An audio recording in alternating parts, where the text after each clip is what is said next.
Hi everybody and welcome back to my channel. Today we are discussing all things breastfeeding. So this includes 3 main points: how I increased my milk supply this time around, the journey that I've had in the fact of feeding a second child and how she was so different from my first, and the last thing that I'm going to share with you is just the process of weaning, which is what I am right now. This stage is so tricky. So let's get to step number 1.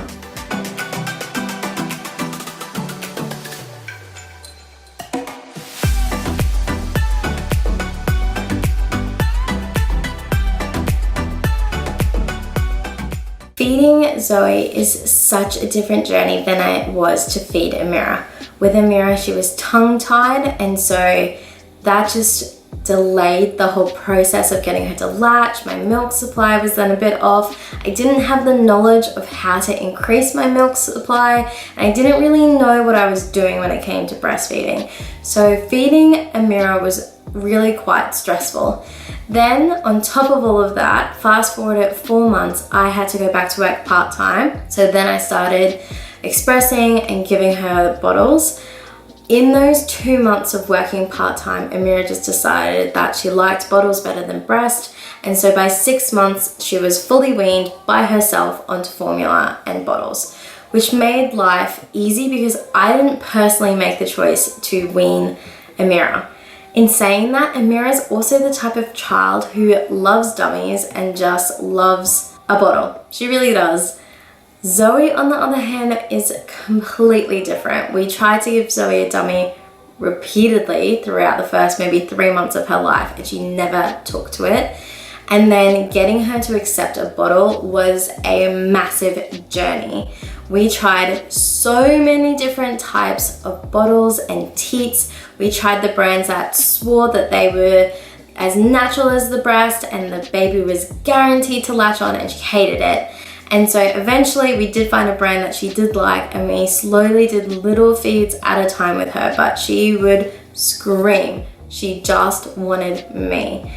That has been our journey. So it's been hard because I really wanted to, second time round, get a good milk supply going. I feel like maybe the reason why Amira weaned so easily was because my milk supply probably wasn't that good. With that in mind, this time around, I researched a little bit more, and I had a friend who blessed me with lactation cookies literally the moment that we came home from hospital.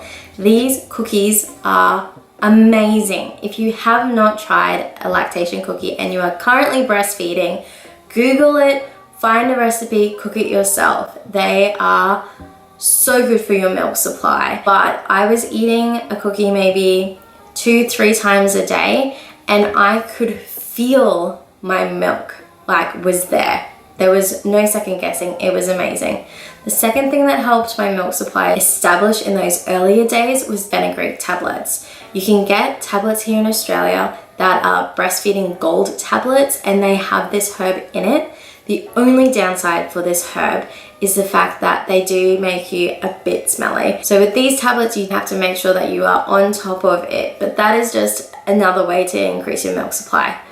The other things are your more natural approaches like oats, so making overnight oats and having it for breakfast, making them in cookies, all those sorts of things.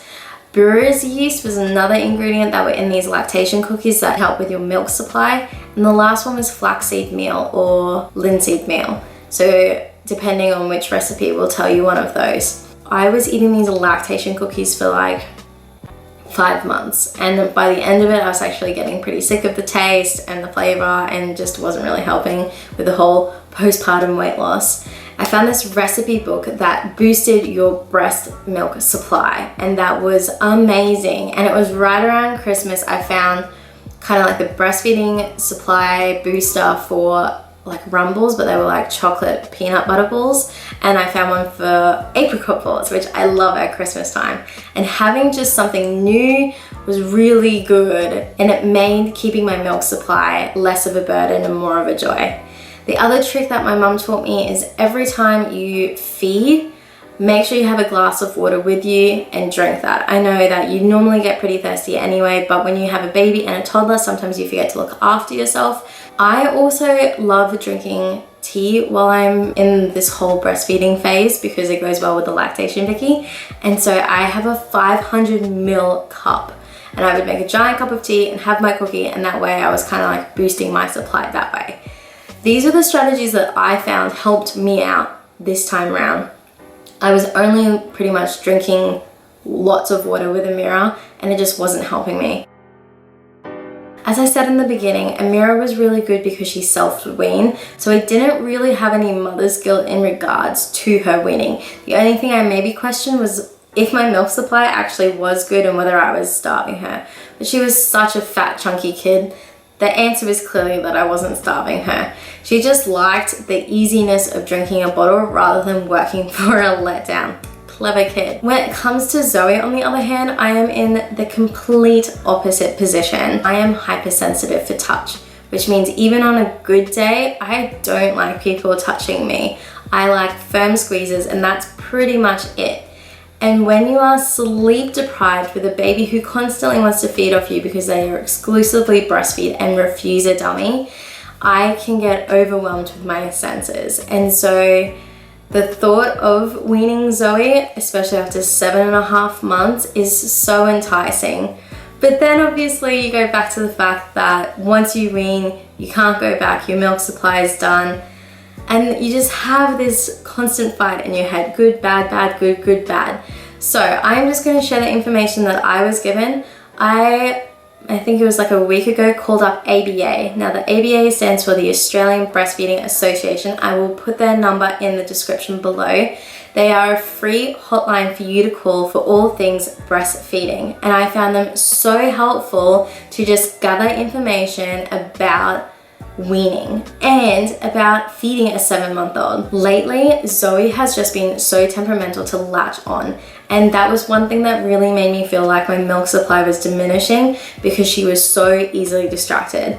And when I called up, she reassured me that that is perfectly normal for a 7-month-old. They want to be participating in the world, they don't really want to be on the boob, and so yeah, she said it's nothing to be concerned about if I wanted to continue breastfeeding. She said when they are 7 months old, you symbiotically have formed such a good rhythm and routine to breastfeed that your body will let downs faster, and the baby is able to efficiently suck that they will get 75% of their milk needs within the first 3 minutes. So even though Zoe had gone from, as a newborn, feeding for 20 minutes off and on, then feeding for 10, then feeding for 8, then feeding for 5, and I was starting to get a bit worried, in that 5 minutes, I had reassurance that she was actually getting all the milk that she needed. She was content. And if she wasn't, then she could easily go back on for a second round. So that is one helpful information that I learned this time around that I had no idea with Amira. Her first instruction for me to wean Zoe was to drop 1 feed. Now this feed she suggested to be the 10 o'clock feed, which I was so happy to do because for the last, like I said, 7 months, I have been her sole source of food.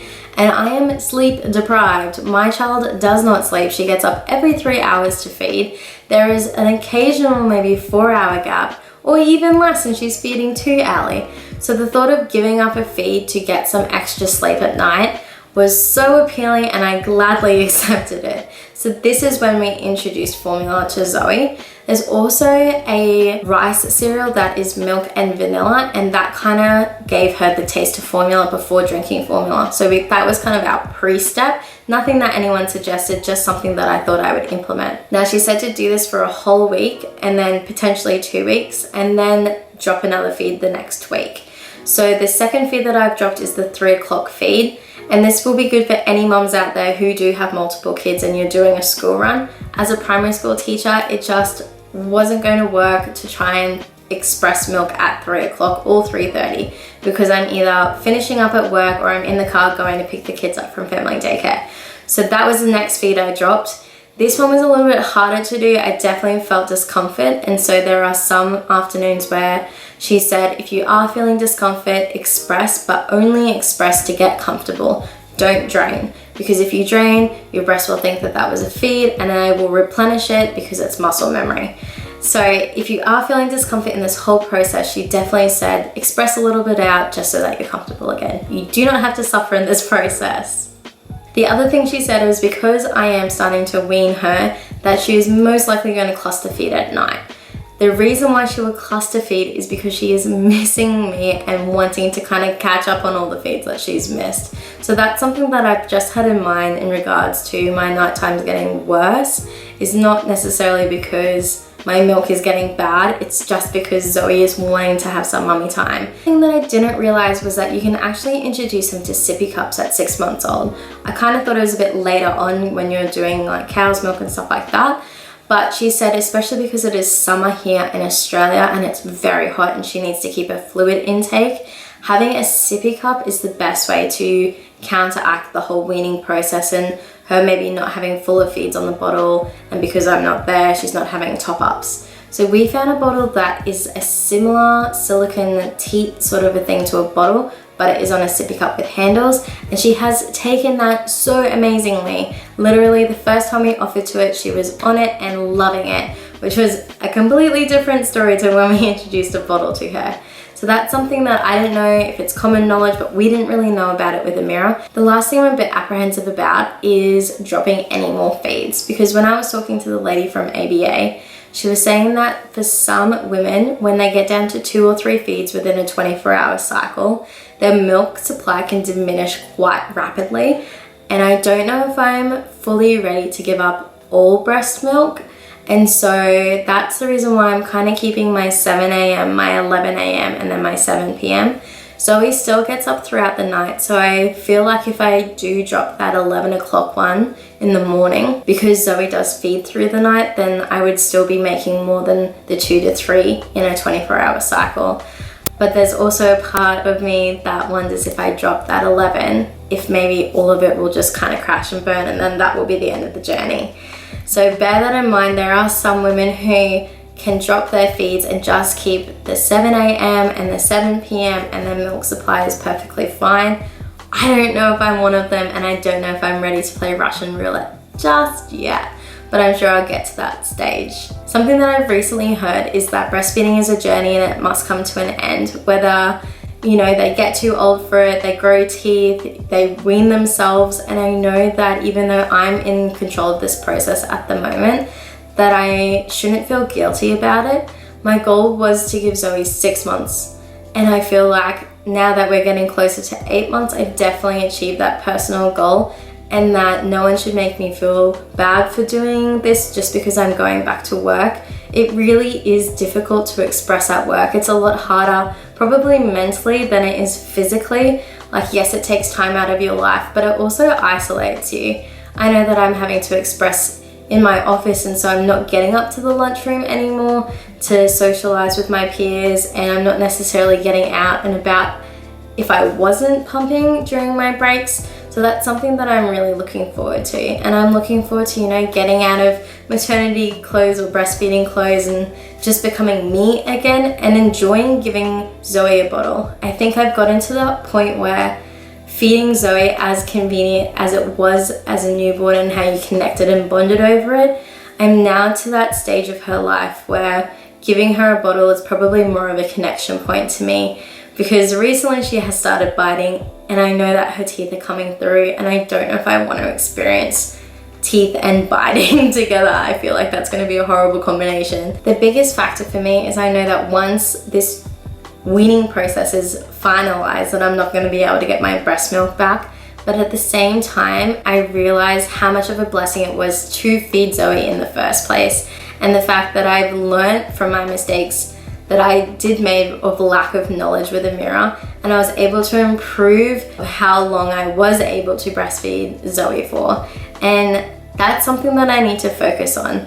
And even though it is quite sad that this is coming to an end, I know that it was worth it for the time that it was, and that I'm going to get to experience a whole heap of other cool things in her life, like her first crawl, her first words, her first steps, her first teeth coming through, and that's what I have to focus on moving forward.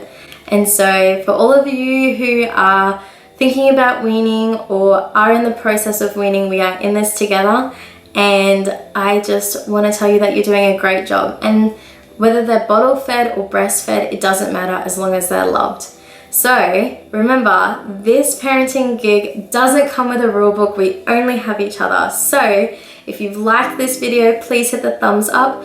Don't forget to subscribe so that you're part of our family, and to hit that bell so you get notifications. But I'll see you in the next video.